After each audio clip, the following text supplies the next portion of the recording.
যেদিন তুমি ডাক দেবে মোরে তোমার শীতল কোলে, ঘুমায়ে পড়িব তোমারই বক্ষে সারা বিশ্বের মায়া ভুলে। তুমি পেতে দেবে হাই ধুলির আসন, জানাবে আদর কত, তোমারই মাটিতে ঘুমায় পড়িব চিরজনমের মতো। রবে না সেদিন পিতার আদর, মাতার স্নেহের কল, বন্ধু স্বজনে ব্যথা অনুভূতি, শিশুদের কলরল। প্রিয়তমা আর দেবে না মুখে সোহাগ মাখা চুম, ঘুমানোর পালা আসিবে যেদিন নিরালা নিঝুম। ধরণীর বুকে যত আশা আর চিনু সম্পদ যত, তোমারই মাটিতে মিশায়া যাবে হায় আমার দেহের মতো।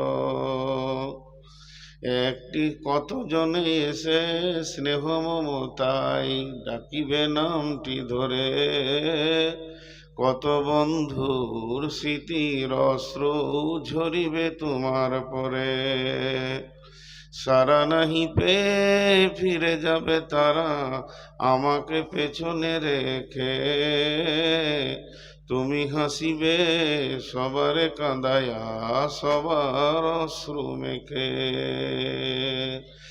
একটি সকাল একটি বিকাল কাটেনি যাদের ছাড়া, ভাবিতে পারিনি কেমনেতে হাই পর হয়ে যাবে আজ তারা।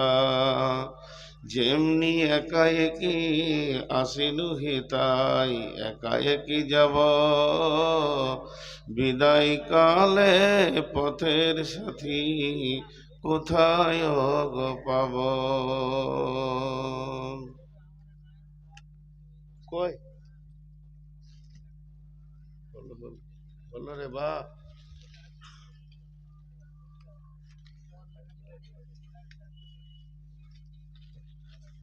ওই কাগজগুলো একটা দেন, ওইটা ওই 1000 টাকাটা দেন, দেন ওটা আমাকে। এটা দিয়েছো তো ওদেরকে খুচরো পেছনে, হ্যাঁ ওখানে দিয়েছো। শ্রদ্ধেয় সুযোগ্য অত্র এলাকার কৃতি সন্তান, আজকের সবার সভাপতি, উপস্থিত আকাশে তারকা সাদৃশ্য আলেম ওলামাবৃন্দ, সামনে আমার দিকদার ইমানদার মমিন ভাই সকল ও পর্দা থেকে শূন্যওয়ালি মোমেনা মা ও বোনেরা, প্রশংসা আল্লাহর, গুণগান আল্লাহর, গুণকীর্তন আল্লাহর, স্তব স্তুতি ভালোবাসা তকদির হায়াত মওত রুজি জান্নাত জাহান্নাম পুলসেরাত আখেরাত সবকিছুর মালিক আল্লাহ।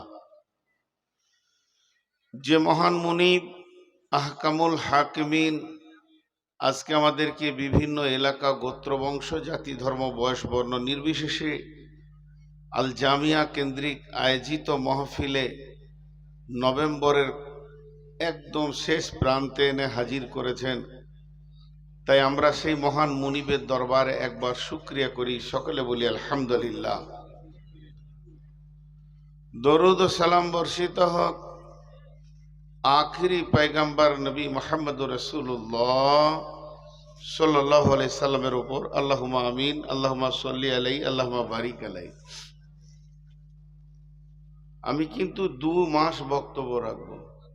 নভেম্বরে শুরু করেছি, ডিসেম্বরে ছাড়বো, আর মাত্র 20 মিনিট আছে নভেম্বর মাসটা, তারপরে ডিসেম্বর হয়ে যাবে, তো 2 মাস বক্তব্য রাখবো। যাই হোক, আমি আপনাদের সামনে সূরা ফাতিহা পড়েছি, বহুত মনে মনে ভাবলাম আজকে কি বক্তব্য রাখবো। যে মাটিতে বসে আজকে আমি বক্তব্য রাখছি, এটা আমার শিক্ষার জায়গা।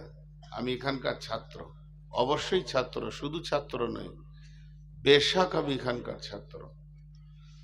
আমি আপনাদের অক্লান্তিক পরিশ্রমের খাবার আপনারা আমার মুখে তুলে দিয়েছিলেন, আমি সেই ছাত্র।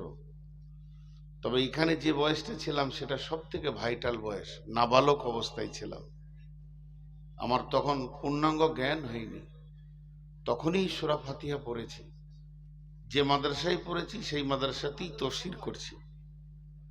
আমি আজকে আমার বক্তব্যটাকে মনে করছি না যে বক্তব্য রাখছি, বরং আমি মনে করছি আমার ওস্তাদদেরকে আমি সবক শোনাচ্ছি আমার। কারণ সূরা ফাতিহা এখানেই পড়েছি, সূরা বাকারা এখানেই শেষ করেছি। বিধায় আজকেও আমি মনে করছি যে আমার শিক্ষকদের সামনে আমি পড়া শোনাচ্ছি। যেগুলো শ্রোতা আমার সামনে বসে রয়েছেন তাদের কাছে আমার ছোট্ট একটা আকুল আবেদন, কিছুক্ষণের জন্য ছাত্র হয়ে যান আর নিজের ছাত্রকে শিক্ষকের নজরে দেখেন। পৃথিবীতে মানুষ বড় হলে হিংসা করে, কারো বড় হওয়া আরেকজনের গাত্রদাহ হয়, এটা স্বাভাবিক। মানুষের ভিতরে বেশ কিছু ভালো জিনিস আছে, তো বেশ কিছু নোংরা জিনিস আছে। ভালো জিনিস যেমন ভালোবাসা, প্রেম, প্রীতি, মহব্বত, তেমনি খারাপ আছে হিংসা, বিদ্বেষ, মানুষের ভিতরেই আছে। তো পৃথিবীতে মানুষ হিংসা করে, কিন্তু একজনের উপরে হিংসা করতে পারে না, সেটা হলো সন্তান। বাপ ডাকাতি করে, তারপরও সন্তানের মুখে আপেল এনে দেয়। বাঘ হরিণকে ছিঁড়ে শেষ করে দেয় ওর জানটা, তারপরও নিজের সন্তানের মুখে সেটাকে খাবার হিসেবে তুলে দেয়। আমি না আপনাদের সন্তান, সন্তান বড় হলে পিতার আন্তরিকতা, গর্ববোধ হয় যে আমার সন্তান বড় হয়েছে। আজকে যে মাদ্রাসায় বক্তব্য রাখছি এটা তো আমারই মাদ্রাসা, বিধায় আজকে সূরা ফাতিহাকে তাফসীর করার নিয়ত করেছি। শুধু আপনাদের কাছে দোয়া চাইছি আর মাবুদের কাছে তৌফিক চাইছি। আমার মাবুদ যদি আমাকে তৌফিক দেন তো ইনশাআল্লাহ সূরা ফাতিহাটাকে আপনাদেরকে যত পারবো শোনানোর চেষ্টা করব। এই সূরাটার নাম সূরা ফাতিহা। কোরআন শরীফে 114টি সূরা আছে, কোন কোন সূরার নাম দুটো আছে, সূরা বানী ইসরাইল, সূরা ইসরা, সূরা মুলক, সূরা তাবারাকাল্লাযী।